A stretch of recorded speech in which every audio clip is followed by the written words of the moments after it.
Et salut à tous, c'est Duelman pour ma chaîne YouTube et aujourd'hui on se retrouve pour le test de la Bose SoundLink Mini Special Edition, donc édition spéciale en français. On va commencer par un rapide déballage de cette boîte qui est assez élégante, il faut bien le dire. À l'intérieur, vous trouverez tout d'abord quelques papiers dont un guide de démarrage rapide, une recommandation de mise à jour, ainsi que des instructions importantes relatives à la sécurité, ce genre de papier pas très intéressant. Ensuite, on trouve le câble de charge. Et finalement, en dessous, on trouve l'enceinte qui est bien protégée et qui est de toute beauté. Avec la Bose SoundLink Mini 2 de 2015, Bose incluait un chargeur secteur comme celui-ci, ainsi qu'un socle de charge qui, une fois branché au secteur, permettait de recharger l'enceinte juste en posant celle-ci dessus. Ces deux accessoires n'étant plus fournis avec cette édition spéciale, ceci nous amène à parler des différences entre les deux modèles. Ça peut paraître dommage que Bose ne fournisse plus ces accessoires, mais en toute franchise, pour posséder cette enceinte depuis de nombreuses années, je ne me suis jamais servi du socle de rechargement et ça permet de faire baisser le prix qui passe à 159 €. En fait, il n'y a que 3 nouveautés sur le nouveau modèle. Comme vous le voyez, le design ne change pas et est toujours aussi magnifique, complètement en aluminium, mais le coloris change un peu. Vous avez face à vous les deux modèles noirs, et comme vous le voyez, le liseré blanc-gris qui était présent sur la version 2015 est toujours présent sur la version 2020, mais est complètement noir. On voit d'ailleurs très bien à la caméra que le coloris noir est beaucoup plus foncé sur le nouveau modèle que sur l'ancien. La deuxième nouveauté de cette édition spéciale est une autonomie améliorée. Bose prétend que l'autonomie passe de 10 heures à 12 heures. Je pensais qu'ils avaient optimisé la consommation, mais en fait, quand on regarde les batteries des deux modèles, on se rend compte que le premier modèle avait une batterie de 17 Wh, alors que le nouveau modèle a une batterie de 21,82 Wh. Cela fait une augmentation de 28% de capacité de batterie, donc Bose a vraiment bien bossé et a amélioré l'autonomie sans augmenter le poids ni la taille de son enceinte. Et la troisième et dernière nouveauté de cette édition spéciale est que la version 2015 avait un port micro USB qui était très courant sur les smartphones de l'époque, mais aujourd'hui on est passé à l'USB type C. Et oui, c'est la dernière nouveauté, cette enceinte possède maintenant un port USB type C, ce qui est absolument génial. Pourquoi c'est absolument génial? Eh bien parce qu'aujourd'hui, quasiment tous les appareils se chargent en USB type C, et pas que les smartphones, aussi les ordinateurs ou les appareils photo par exemple. D'ailleurs, l'Union européenne vient de voter le chargeur universel absolu qui sera l'USB-C, et vu que cette enceinte est une enceinte portable, c'est absolument génial que cette enceinte passe à l'USB-C, car dans mon cas personnel, ça me permet de n'avoir qu'un chargeur pour charger mon smartphone, mon ordinateur, mon appareil photo et mon enceinte, c'est absolument génial. Voilà, c'est tout pour les nouveautés de cette édition spéciale de la SoundLink Mini 2. Tout le reste est exactement pareil et notamment le son qui n'a pas du tout changé depuis les versions précédentes. Je vais maintenant parler de l'enceinte en général, mais si vous connaissiez déjà les versions précédentes, le reste de la vidéo risque de ne pas beaucoup vous intéresser. On va écouter un petit peu le son de cette enceinte avec des musiques libres de droit.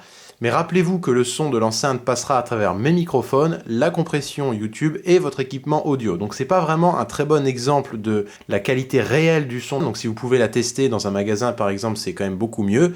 Mais vous ferez quand même une petite idée de comment est le son.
Avec un peu de chance, vous avez pu vous rendre compte à quel point le son est incroyable pour une enceinte qui est aussi petite. Elle a une puissance phénoménale. Quand on la voit dans un coin d'une pièce, on a du mal à imaginer que c'est elle qui produit un tel son.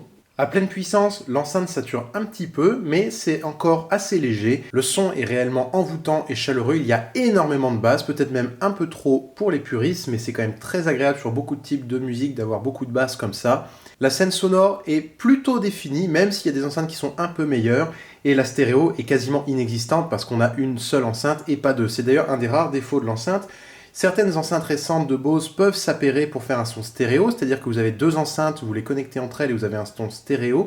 Ce n'est pas possible malheureusement avec ce modèle, même avec cette nouvelle version, il n'est pas possible d'en connecter deux pour avoir un son stéréo. Mais franchement, oh là là, ce son...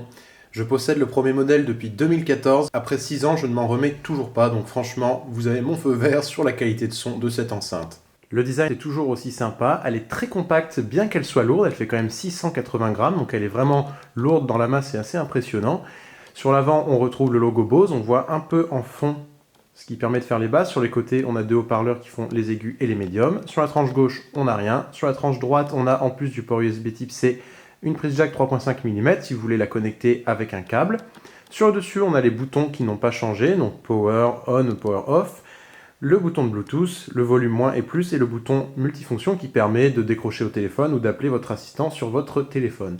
Et finalement, en dessous, on a ça avec quelques petites inscriptions légales. En dessous, on retrouve la batterie et on a toujours les petits picots qui permettent de se connecter au dock. Donc, même s'il n'est plus fourni dans la boîte, cette enceinte est toujours compatible avec les anciens socles de recharge. En plus d'avoir un super design et un super son, cette enceinte a quelques fonctionnalités vraiment très pratiques. Elle est capable de se connecter à deux appareils en même temps. Donc là, par exemple, elle est connectée à mon ordinateur ainsi qu'à mon smartphone et je peux mettre de la musique sur mon ordinateur. Et ensuite, je peux mettre simplement pause et mettre play sur mon téléphone. Et ça lance la musique. Je n'ai pas à me reconnecter manuellement à chaque appareil. C'est vraiment hyper pratique. L'enceinte est équipée d'un micro, donc il est possible de passer des appels avec celle-ci. Démonstration en direct. Oui, allô? Allô, Duelman? Ouais, tu m'entends bien? Ouais, nickel, nickel. Le son est bon? Parfait. Oh, super, merci. Comme vous pouvez le voir, ça fonctionne super. Voilà, ça conclut en beauté mon test de cette enceinte que je trouve merveilleuse. À 159 €, c'est déjà une affaire intéressante parce qu'elle est extraordinaire, je trouve personnellement. Mais elle est régulièrement en promo, donc surveillez bien en magasin et sur internet, vous pourrez peut-être la trouver à très bon prix. Voilà, si vous avez des questions, n'hésitez pas à les poser en commentaire, à vous abonner à la chaîne si mes vidéos vous plaisent. À très bientôt.